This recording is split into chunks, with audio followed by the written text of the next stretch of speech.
enemy, he could find out the exact way the enemy would go. He could foretell and plan where to put grenades exactly to kill the enemy.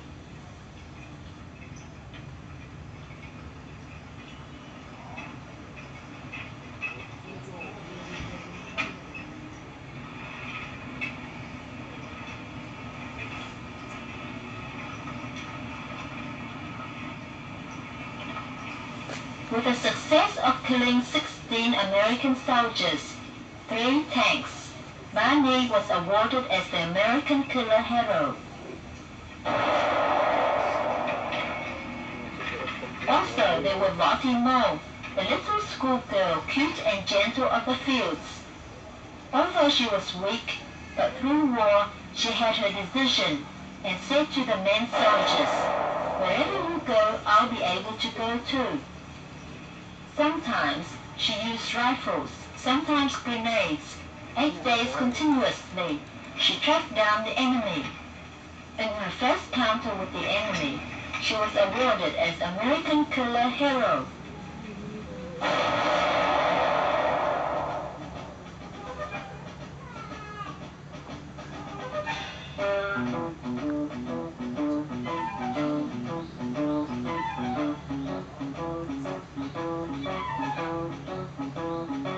With a high spirit to keep their homes and countryside, these simple peasants of Cu Chi village had broke off every grand attack of the Americans by using their simple traps of guerrilla fighting.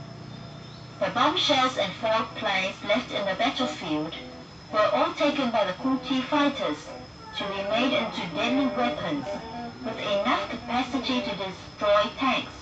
Learning from the initiative of Hero Pham Bang Koi, the fighters had used their initiative to make bombs and bullets. They made a wooden platform with bullets on it. They also made explosives and grenades to fly straight and kill the enemy.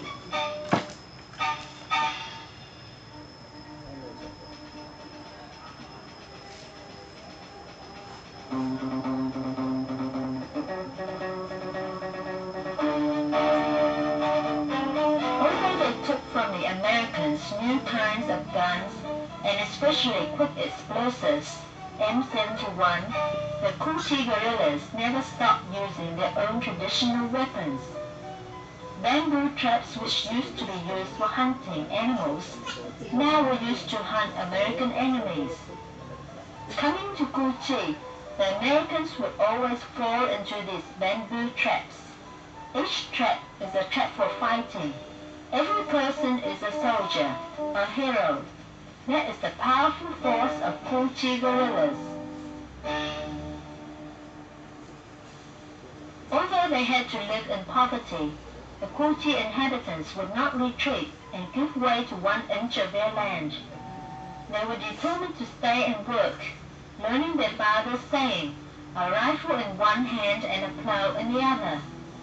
The enemy attacked in the morning. They plowed the fields at night.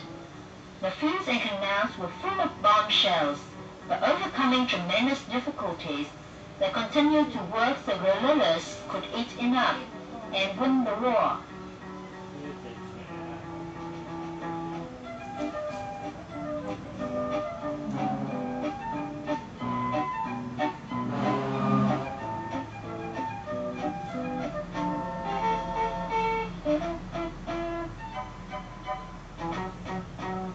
Receiving guests and market gathering down under the ground. The Americans wanted to turn Cu Chi into a dead land, but Cu Chi will never die. Unable to live on the surface, they lived underground. With a small village under shady trees, Cu Chi has turned into a treacherous target for the Americans.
system, joining one village to another, one province to another province, ensuring determination of all fighters to be safe under any circumstances and should be in a positive position.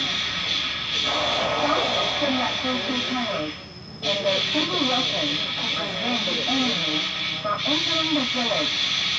But when the enemy charged into the village, the guerrillas could follow their steps day after day, appearing around the ground and the street, sometimes from behind, sometimes charging out suddenly, so that an American colonel had to explain that they could not see any Vietcongs, that there were Vietcongs everywhere.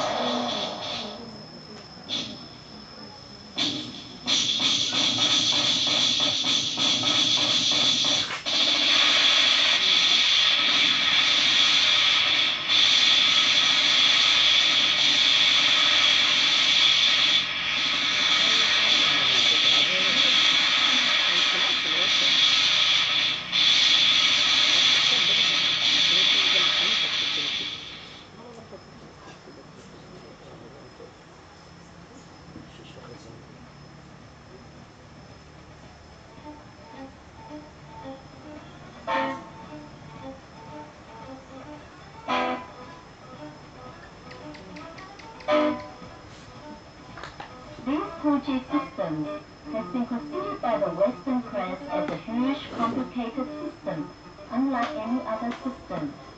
No architect can design such a system. In one of his journals, one lieutenant in the 5th Division came into Pucci in 1966, had to reveal that anyone who went into these tunnels had to admire the talent, the determination, the patience of communists. And hundreds of enemies had to die under the guerrillas' rifles on entering the tunnels. And although day after day the Americans wanted to take over Pucci, they were defeated. The Pucci guerrillas still stood firm at the gateway to Saigon City.